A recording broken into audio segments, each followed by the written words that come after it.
Welcome to the Client Generation Podcast, a show where we interview some of the most successful people in real estate to help you understand how to generate leads, build a brand, and convert more clients in your business.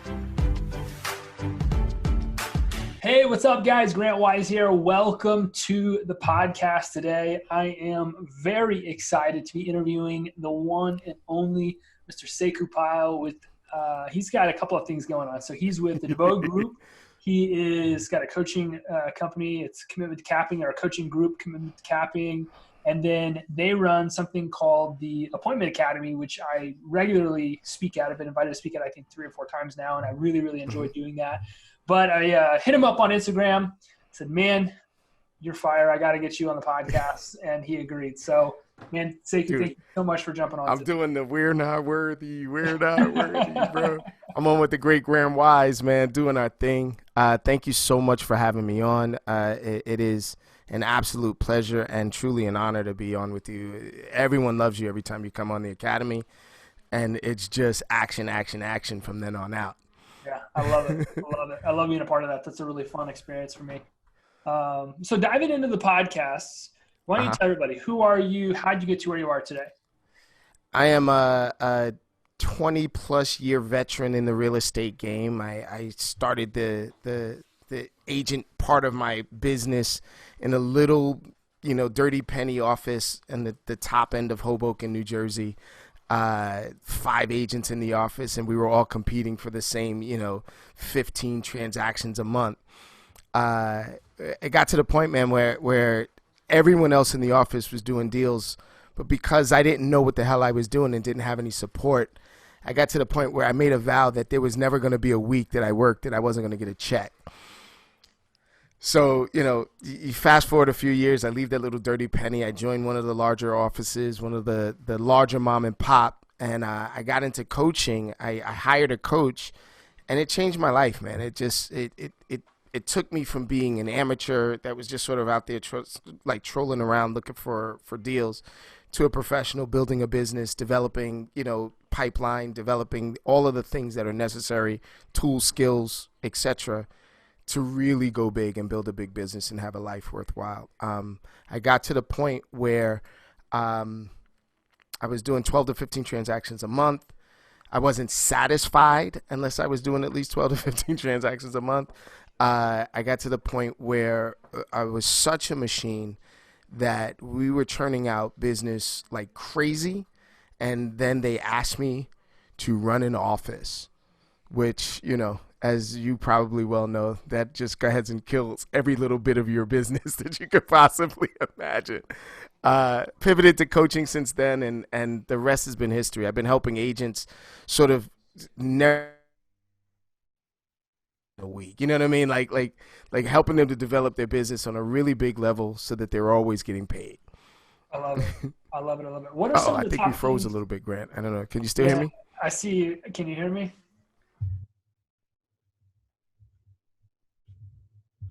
It's on my end. There we go. So I'll keep talking. There you go. We heard everything you said. We just froze for a second. So we're all okay. good. That's cool. That's cool. Okay. So what would you say are some of the top things that you coach agents on today? I mean, what are some of the biggest obstacles you're helping agents overcome right now? I could give you the blanket answer and be like, call reluctance and production and things like that. What I'm really focused on is the ability to transform their business, the ability to grow past circumstances. So I'm of the firm belief that the market will never go back to the way it was pre-pandemic. Yeah. And because of that, all of the agents that are out there waiting to go back are in a dangerous position. So I've been known to say there's never been anybody that's worked a market like this. We're all new agents. Stop acting like you're not. Right. And so that's where I've been focused. The imposter syndrome, breaking through the fact that you are setting the tone in the market and not the other way around. That's some powerful stuff. I didn't mean to drop anything, light on you or anything. I didn't want to be shallow. Yeah, no, that's some deep stuff. When you're looking at that, what do you mean when you say that? Like everybody's new? Are you saying like it's day zero for everybody because of the pandemic? And if that's what you're saying, like what's day one to day two, day three look like? So imagine you've put together a seed money to invest in a video store, and you've saved up all your money, you've got your investors, and you're scouting corners for a blockbuster, and Netflix hits the ground, right? And so now what do you do with that money, right?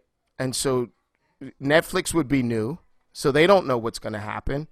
And would you take that money and invest it in another blockbuster? Would you open up a store day one of the digital world, right? And so there was an industrial revolution, right? And so I feel like right now we're in the quantum revolution, right? Where it's just a huge leap into the unknown. And so the question or the answer about what's day two, day three, day four like is the challenge of the modern day agent. It's not, what do I invent to capture the world, this next level? No, the next level is started.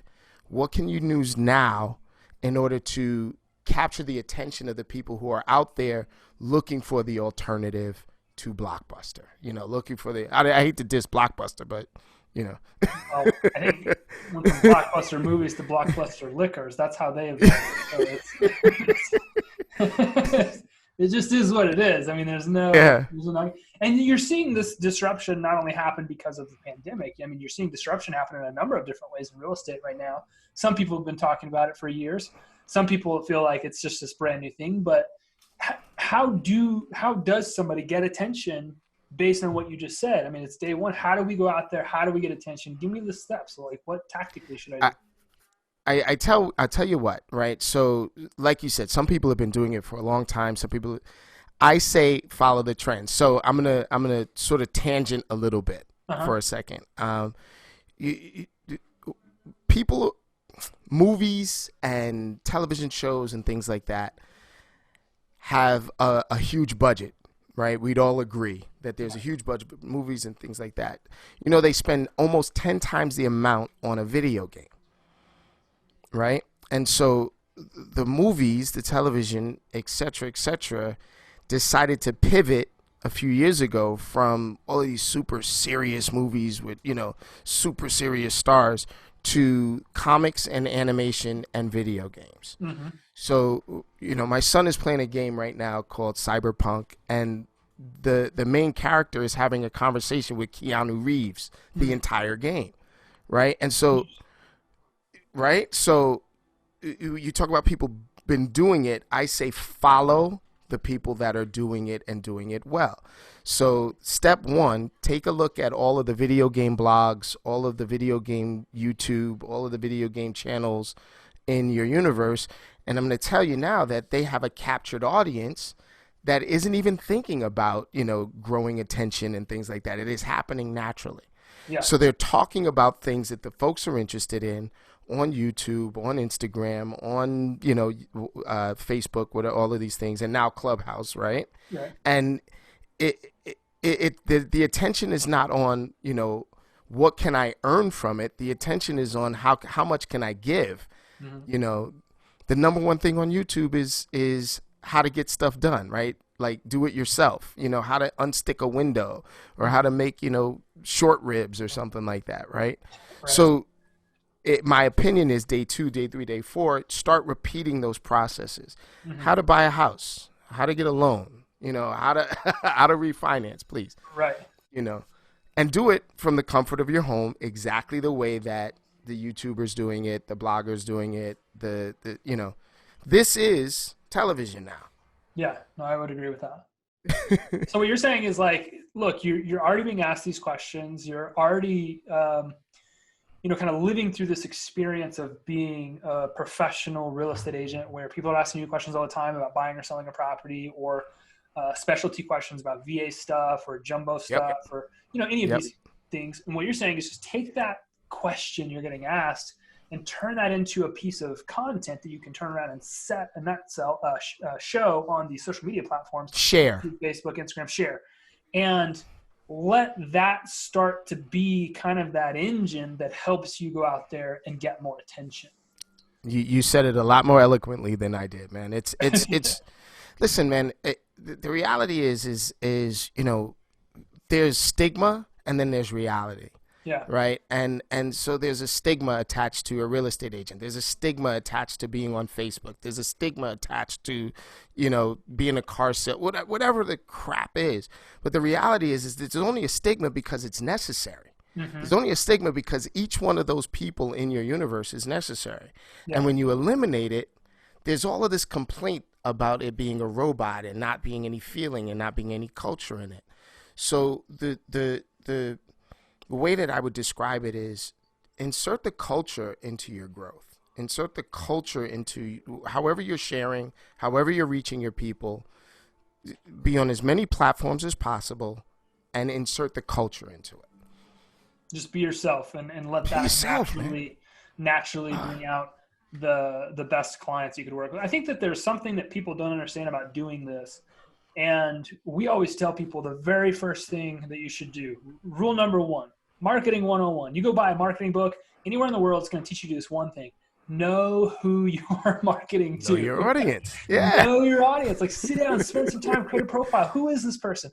This is Karen and Jeff, and how many kids do they have, and what schools, and all these types of things. And I think it's the number one thing agents don't do. They just go out there and say, well, I want to work with everyone.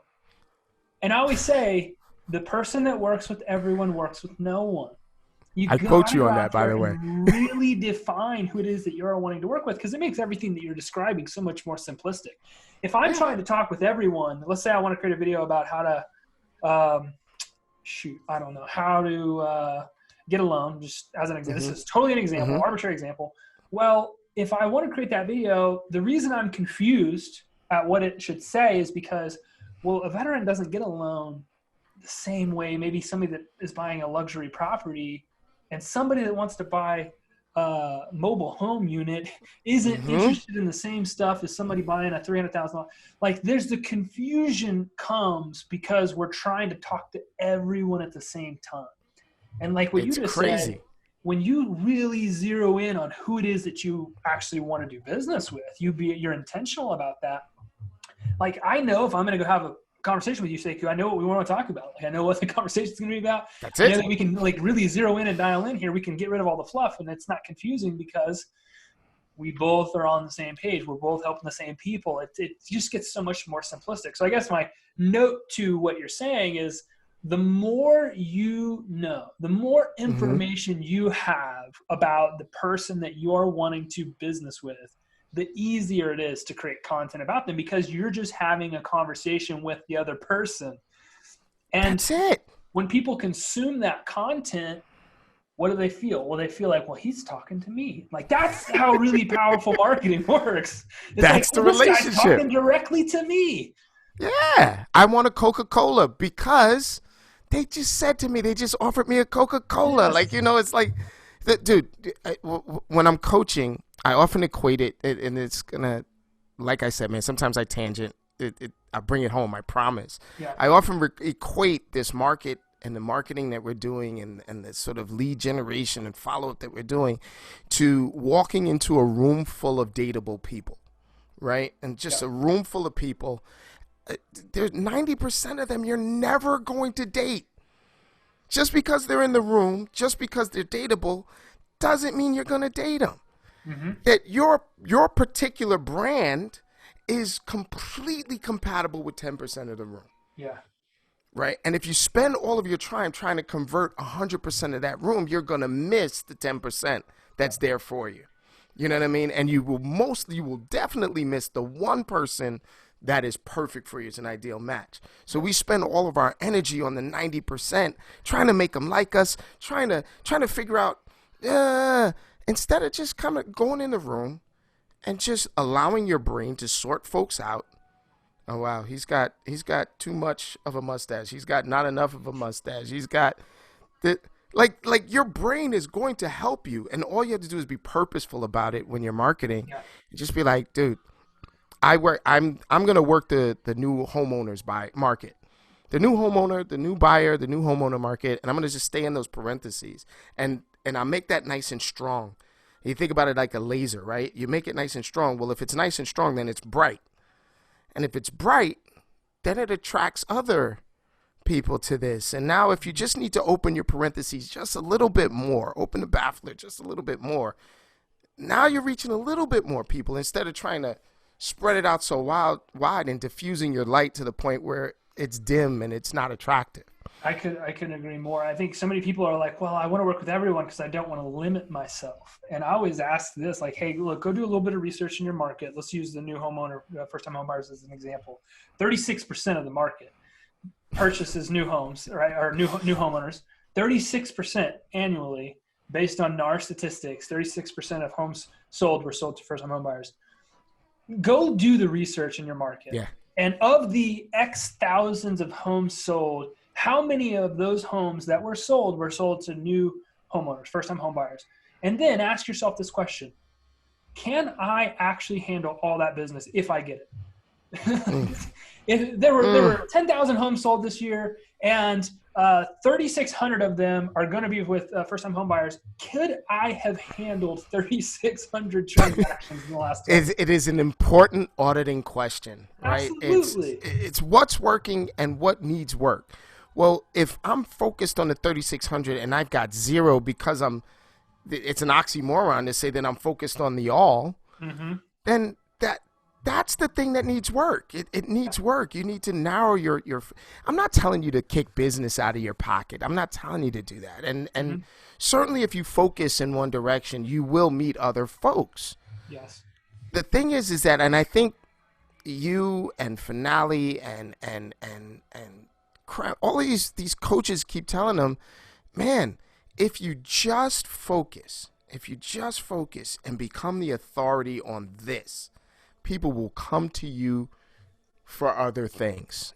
Just be the conduit. 1,000%. I mean, just because, let's say I go and talk to my heart doctor, doesn't mean I'm not going to ask him another question about the body, or, my chiropractor, who basically is one step away from a doctorate. It doesn't mean that these people don't know the answers to these other questions. And so I couldn't agree more. So my next question, you're telling me how to get attention, right? Create content, relevant content, targeted to people that you want to do business with. When I get attention, how do I keep it? How do I take that attention and turn it into business? All right. So I got both a controversial answer and a just sort of cross the board generic answer, right? So my cross the board generic answer is consistency. Be consistent. Keep your word. If you say you're going to show up at this time, show up at this time. If you say you're going to do a workshop, et cetera, et cetera. The controversial answer, and I'm going to whisper this, be consistent. You want to maintain your audience. You want to maintain your client base. You want to maintain your database. I want to curse here because it's that serious, man. Just reach out to your people. Create a schedule of communication and don't waver. I'm going to speak to, watch this. This is a schedule of communication really quickly, right? I'm going to have 10 posts a week. I'm going to communicate with 100 folks via text. I'm going to communicate with 10 for sale by owners and every expired that comes out this week. I'm going to do my very best to just make that as a commitment. And then come Friday, if you haven't done it and there hasn't been a meteor that hit the ground, you can expect your business to fall off over and over again. Because you're just not consistent. And I'm not talking longevity like this is the way you got to do it for 10 years. I'm just talking about this week, man. Just do what you say you're going to do. This is common, and this is like tangential, right? Call a real estate agent in my market. Their voicemail will pick up. It says, if you call me between this time and this time, I'm finding buyers for my sellers and sellers for my buyers, and I'll give you a call back at 11. Every real estate agent was taught to say that, right? Then I leave them a message, and they don't call me back at 11 o'clock. Well, I don't give a shit what time they call me back at that point. You said you'd call me at 11. Because you said you'd call me at 11, right? And so we have this tangential. Another, you're speaking to a for sale by owner, and most people are not strong enough to close on the for sale by owner call. So what do they say? Oh, I'll send you some information. So now as a coach, I'm like, what information are you sending them? And then shut up. And the line goes dead. Huh? What? because it's just not consistent. Like, what do you send? What do you send? You gonna send me your business card? What are you sending them? Uh-huh. Why do you think that we see, this isn't just realtors. I don't want anybody to think we're Mm-hmm. realtors here, but why do you think that there is so much inconsistency when it comes to these types of follow-up activities, these types of relationship activities? What's driving this? McDonald's. McDonald's is driving it, right? We go to McDonald's in LA, you get the same burger that you get in Georgia, you get the same burger that you get in Maine. Mm-hmm. The simplicity of the system, the consistency there is overlaid on top of customization that the agents feel like they have to have. Everyone feels like they have to reinvent the burger in order to have a new burger chain or a new store. Dude, it's a hamburger, right? You don't have to pop crazy mash thing in order to sell hamburgers to people. Yeah. And so we fool ourselves into believing that our idea is the best idea. Our new idea is the best idea. Yeah. And it's just not true. We tell people that all the time because I do a ton of like one-on-one consulting. I say a ton. I will do one-on-one consulting typically with one or two people a month because it's all that I can personally handle. And I always say like, look, this isn't hard. We've been building real estate companies basically the exact same way for over 50 years. Like there's different strategies and tactics to go out there and get customers, but the way that you build a business is essentially the same. The principles of business are not changed. The principles of marketing and sales and branding and all these types of things, they don't actually change. But one of my favorite guys in the industry, John Cheplack, he says it's that innovation over mastery. Everybody's trying to innovate instead of becoming a master of doing that same thing over and over and over again. And the masters are out there destroying everybody. Yes. Because they're just simplistically doing the same thing every day. And that's how you become really, really successful. Dude, so, I'm a dinosaur, right? I pick up the phone and call. And about maybe 10 years ago, I was talking to somebody who is very important to me about reaching out after the phone call, right? And I'm like, you send them a thank you note. You send them a thank you note. And they're like, why? And I'm like, because that's what you do. You send them a thank you note. Mm-hmm. He's like, well, why don't you just text them? And I'm like, oh, nobody wants to text and this and that, right? It's not innovative to send a text instead of a handwritten note. It is modernization on a tried and true principle. Yeah. And you don't have to be a genius to understand that an 88% open rate is much greater than a 7.5% open rate. Mm-hmm. And so our business is about consistently, CANEI, right? Constant and never-ending improvement, right? And so it's just improving the way to communicate with folks. If you talk to me about getting on the phone, I do that all day. I literally can close my eyes and dial. That mastery thing, I don't have to perfect a new script. I still use the same script I used from 15, 20 years ago, right? And people are like, oh, that was amazing. No, that's Mike Ferry. Like, it's not amazing. It's a skeleton script. And people are like, well, how do you do it with this? And how do you do it with that? I say the same script. Well, how do you do it when this guy says? Say the same thing, yeah. I don't care what it is, man. We can innovate by just showing up. And just doing what the master does and doing tried and true stuff. We can then, we'll take it to another level. We just open the parentheses just a little bit more, man. 2 degrees, you know what I mean? Just open the parentheses a little bit more. Stop trying to draw new parentheses, man. It's idiotic. I love it. So we get attention, create content, relevant content that people are interested on platforms they're paying attention to. We keep attention by staying engaged, interacting with these people, communicating with them, and just being willing to do that kind of same thing every day, just showing up, sir. showing up. How can I compound this? How can I get attention, keep it, and then how can I compound this so that my business starts to blow up? So my coach taught me this 10, 15 years ago. I pass this on to as many agents as possible over and over again. M is in Mary, T is in Tom, F as in Frank, I as in Igloo. I don't have an Ignatius. I don't know what to call that guy, right? Yeah. So MTFI, make them feel important, Mhm. right? And so you want to compound this, make prospect is what I call them, right? They're a contact, they're a prospect. Make the prospect feel important by edifying them and sharing their story with the world. Yeah. They will then take that and share that with other folks and want to multiply the feeling that they had with you with other folks. Mhm. You can compound it by making your client, customer, and prospect feel important.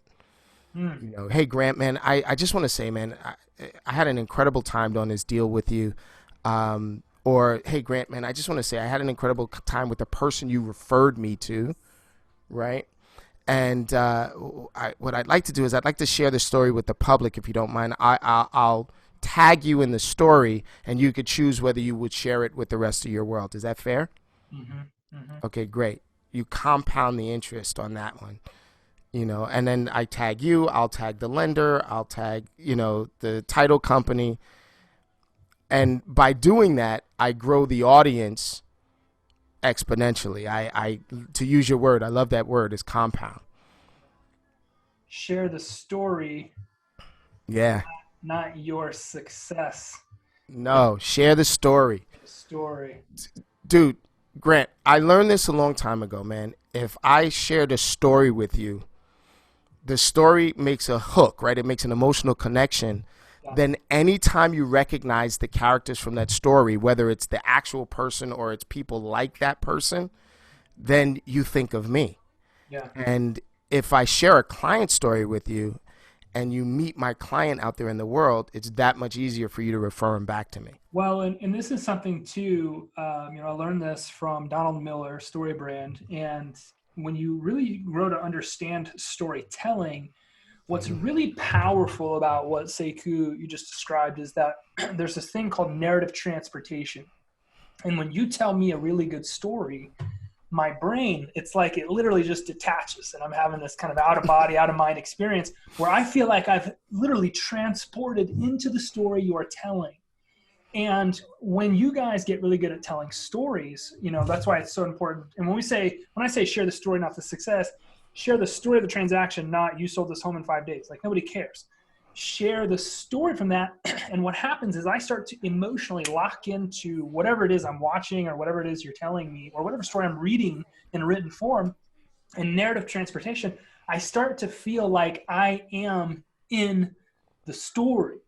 And Yeah. there is where the true power lies. These social proof videos that we try to help get people to put together, these are the absolute greatest sales tools of all time, especially if they're done correctly. Because, well, again, we talk about narrative transportation. People are wired to believe stories more than they will believe logic, fact, any of the above. And we've seen that obviously over the last couple of years with the political environment, pandemic, and all those types of things. Shh, don't say it. But it's really just like overriding proof that if you can get really good at sharing the story within the transactions, what happens is not so much, it does happen where when people see, your clients out and they ask about the experience, that's all great. But when you, again, remember that if you market to the people that you actually want to do business with, what happens is you start doing business with a lot of people that are pretty similar. And Yep. then again, when you're sharing their story, that lead that might be watching your video or reading your testimony or any of those types of things, they start to think, oh, this guy he's like he's working with me. It's like he helped me. That narrative transportation puts your buyer or seller prospect into the seat of the person that you just closed the deal with. And then look, man, hey, if they did it for them, they can do it for me. And so I couldn't agree more with what you're saying. Dude, There's a lot of power in that. the platform that you work, the Whitley platform, when you start to connect with folks over and over again, if I was to then give them a call after I've made those connections over and over again, I mean, just think about this, right? So I don't know this guy out in the world who's for sale by owner. Mm-hmm. And all he's ever seen of connections, right? The 6 degrees of separation. Mm-hmm. And all of it has been in me celebrating my clients' stories. Well, when I call him up, he's not going to be like, oh, who is this, jerk trying to get me to do X, Y, and Z. He's like, holy crap, I might have the opportunity to have my story shared. I could be in there. That what do you call it? Story transformation. What do you call it? Narrative transportation. Narrative transportation. I love it. I get something from you every time we talk, bro. Dude, I love it. Well, look, I saw that you had the Black Panther thing going down in the background, so I got a little something out for you. Hey, what up? Here we go. My man, here we go. That's awesome. I love it. So for those of you that are not listening to, you're not watching. Those are listening and not watching. I just pulled out my Iron Man helmet and threw it on. Sekou pulled out his Black Panther helmet. I'm going to light it up for you. Dude, I can't let my son see that because he's going to get jealous, man. Look at this. He had to take it off. You'll see it later. Sekou's got this Black Panther helmet that he just put, or he's got hanging. I got my Iron Man helmet that's a collector's item. I had to put it on. So if you're not watching this podcast, you need to go find it on YouTube so you can see. Dude, you got to see it. Superhero mask on. Man, Sekou, I think you are a superhero, brother. I appreciate all that you do for the industry and everything that you do for a lot of people you work with. What's the number one way that people could connect with you if they wanted to learn more about you? Absolutely simple. SekouPyle.work.